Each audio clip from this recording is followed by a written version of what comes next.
I've never been a fan of crowds, especially around Christmas time when you're doing the Christmas shopping. You know, being herded in all directions, and if you go against the flow, you end up on your backside, and it's never a good thing. And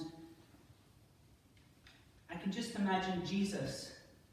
He had just got off the boat, and straight away he gets flocked to.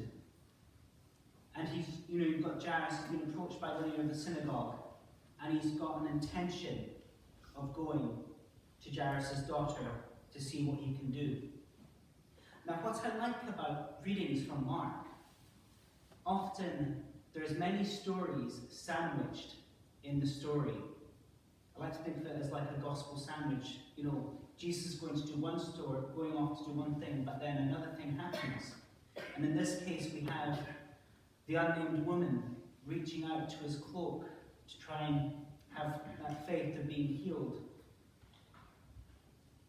Now, this is a woman subject to bleeding for 12 years, and she had suffered a great deal, and she wasn't getting better.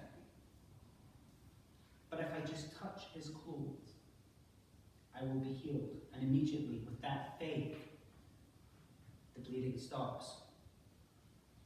When I think about faith and clothes and touching clothes, it takes me back. I'm quite a fan of some of the old films, and one old film from 1953 is The Robe, which has Gene Simmons in it, and I've said, and it, to cut a long story short, the plot of it is there's this Roman tribune who was responsible for crucifying Jesus, and when the soldiers are at the foot of the cross gambling over his clothes, he wins Jesus' robes. Now this robe has a negative effect on him. He ends up having nightmares, seeing visions, and eventually his slave steals the robe and runs off and becomes a Christian. And lo and behold, this robe is performing miracles. People are being healed by its power. Eventually, the tribune goes to seek this robe because he believes it's cursed and tries to destroy it. But he ends up becoming a Christian. And he eventually finds his way back to Rome, where the Emperor Caligula gets hold of this robe and hears about this robe. And he tries to use this robe for his own personal use and finds nothing happens. And it just goes to show that with faith, you can do great things. With faith, that robe was able to heal people. And in a way, this woman reaching out to touch Jesus' clothes was healed. But Jesus sensed power had left him. And often when you do something, whether it's to do with ministry or whether it's going about your daily life, sometimes doing things for the people can take a piece of you. You give a bit of yourself to people. And in a way, that's what Jesus was doing. He was giving a bit of himself for that woman to be healed. Often, when there's a lot of horrible things going on in the world, like Jairus' daughter who was not well and close to death, this woman who had suffered, the reading from Wisdom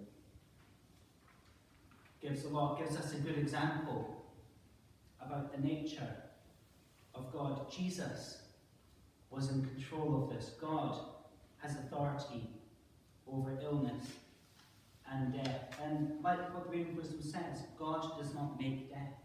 He does not delight in the death of the living. He created all things that they might exist. The generative forces of the world are wholesome, and there is no destructive poison in them. Corruption and evil entered the world, and that's what's responsible for so many of the things that happen today.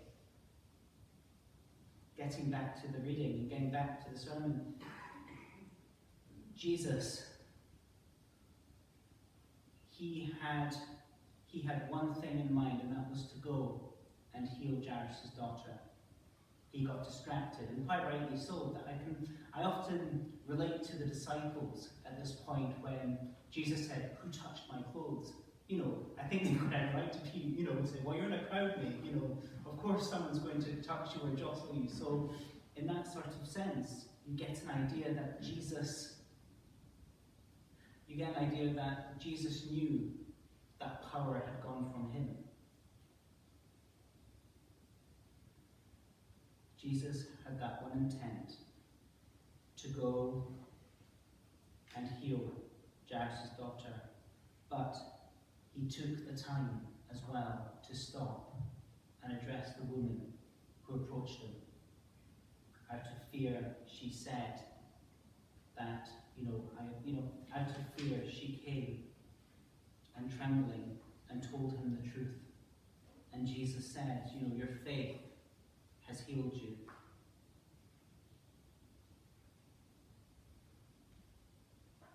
Daughter, your faith has made you well. Go in peace and be healed of your disease. And at the time, this sort of hemorrhaging, this is where the religious institution of the time was so wrong, because she was considered impure and untouchable. And yet Jesus took the time to speak to her, allowed her to be healed. A mentor of mine, when I worked on my parents' mission in Zambia, he did a lot of hospital chaplaincy.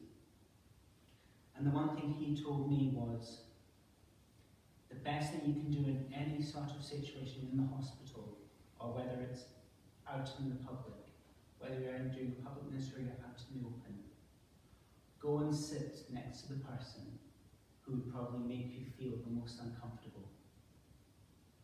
Go and sit with them, be with them, listen to them, and do what you can for them. Those on the margins, those who are oppressed, the homeless person. Last Christmas, I had a lot of looks outside Tesco. I'd gone to Tesco's thing, and I asked the homeless man sitting there, "Are you okay? Can I get you anything?" And he said, "No, I could actually murder a cigarette." So I went in, I bought him a cigarette, and I sat next to him while he had a cigarette, and we talked.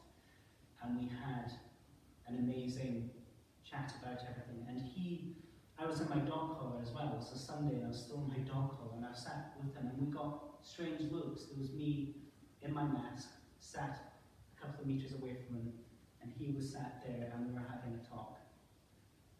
And he said, "This means the world to me, because no one actually sits with me and talks to me."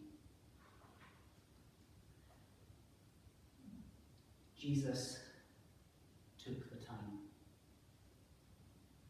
and he healed. He rose Jairus' daughter from the dead. Jesus has authority over death and illness.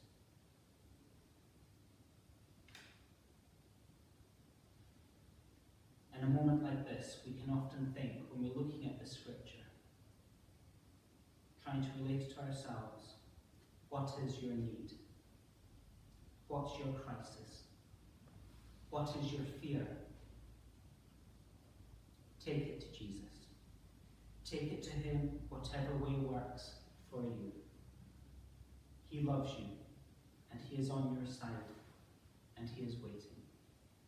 The unnamed woman approached Jesus. Though she was fearful, she still approached him, and he made her well.